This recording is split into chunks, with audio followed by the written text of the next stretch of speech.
सलाम, नमस्ते, सत श्री अकाल। 2029 बीजेपी का तरफ से भारत का नेक्स्ट प्रधानमंत्री कौन, ये है सवाल। और प्रधानमंत्री बीजेपी का इसलिए क्योंकि कोई है नहीं, बीजेपी का सामने कोई है नहीं, ऑपोजिशन में कोई है नहीं। और सबसे मेन बात ईवीएम में वोट होगा और बीजेपी सेंट्रल में आएगा। सेंट्रल से बीजेपी को कोई हटा नहीं पाएगा अगर ईवीएम में वोट होता रहेगा तो। और ऑपोजिशन भी जब भी हार जाता है ईवीएम के खिलाफ बोलता रहता है, उसके बाद सब चुप हो जाता है, सब चुप, और कोई प्रोटेस्ट नहीं, कोई बात नहीं, कुछ नहीं। तो इसीलिए 2029 में फिर वोट होगा, फिर ईवीएम में ही होगा और बीजेपी आएगा। बीजेपी अपना मर्जी से स्टेट हार जाता है, जो ये स्टेट को छोड़ देता हूं, वो स्टेट को छोड़ देता हूं, क्योंकि पब्लिक का, जनता का दिल में ये आना चाहिए जो बीजेपी तो हारता है, ये स्टेट हार गया, वो स्टेट हार गया, तो इसीलिए स्टेट को छोड़ देता है। सेंट्रल में बीजेपी नहीं हटेगा जब तक ईवीएम में वोट होगा। सीधी सी बात, सीधी सी बात। तो अभी 3 आदमी रेस में आ गया। पहला तो योगी आदित्यनाथ, उत्तर प्रदेश संभाल को एकदम जगा के रखा है। सांप्रदायिक इतना जहर और इतना जहर वाला सांप्रदायिक बात कर रहा है, क्योंकि आरएसएस उसी को ही प्रधानमंत्री बनाएगा जो कट्टर हिंदू होगा, जो कट्टर मतलब हिंदुत्व और जहर उगलेगा सांप्रदायिक का, एकदम वेदर बना के रखेगा। खास करके मुसलमान का खिलाफ जो जहर उगल पाएगा वही आरएसएस का नजर में प्रधानमंत्री होगा, जैसे मोदी जी को किया था। गुजरात दंगा सबको याद है, गुजरात में क्या हुआ था, उसके बाद मोदी जी को प्रोजेक्ट किया था। इसलिए योगी जी एक खेल में उतरा है, संभाल केस।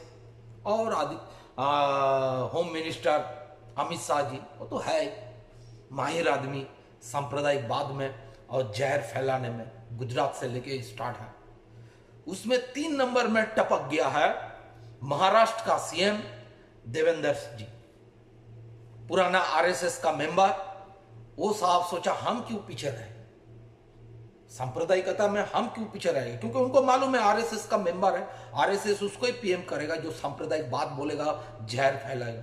इसीलिए नागपुर कांड हुआ, जो नागपुर में जो कांड हुआ है, देवेंद्र फडणवीस, हाँ, उन्होंने बोला तुम्हारे पास संबल है, तुम्हारे पास गुजरात है, हमारे पास औरंगजेब है। कौन औरंगजेब? जो 400 साल पहले का केस, 300 साल जिनका डेथ हो गया, उनका कबर को उनसे कबर से निकालेगा औरंगजेब को। उनका हड्डी पसली जो अभी है कि नहीं पता भी नहीं, हड्डी को निकालना है। 300 साल बाद याद आया।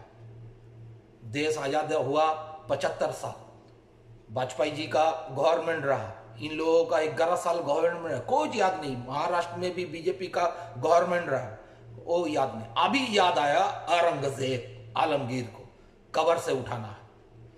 तो देवेंद्र फडणवीस, हाँ, वो खेल रहा है वहां पर औरंगजेब का। उधर अमित शाह जी तो गुजरात का महान खिलाड़ी है, और आदित्यनाथ उत्तर प्रदेश में देख ही रहे आप लोग, हिंदू मुसलमान का सिवा उनका पास कुछ नहीं। इतना नफरत, जो जितना नफरत फैला पाएगा, जो जितना जहर फैलाएगा, जो जितना सांप्रदायिक बात करेगा, आरएसएस उसको पीएम करेगा। इसीलिए मेरा नजर में 3 आदमी है, देवेंद्र जी, अमित शाह जी, योगी आदित्यनाथ पीएम का कैंडिडेट, और बीजेपी आएगा सरकार में, ये भी श्योर बात है, क्योंकि ईवीएम में वोट होगा, ईवीएम में वोट होगा, बीजेपी आएगा। ये मेरा सोच है। स्टेट अपना मर्जी से हारता है, जीतता है। जैसे आपकी बात वेस्ट बंगाल को टारगेट लिया, वहां भी ईवीएम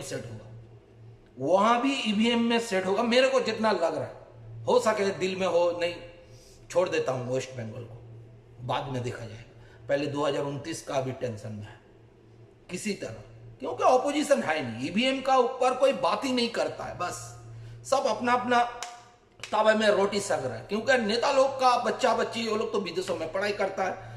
सांप्रदायिक आग में जलेगा आपका घर का, मेरा घर का बच्चा बच्ची जलेगा। वो लीडर लोग का, कोई भी ऑपोजिशन हो, जो गवर्नमेंट है, वो लोग का, लीडर लोग का, बच्चा लोग का कोई टेंशन ही नहीं है।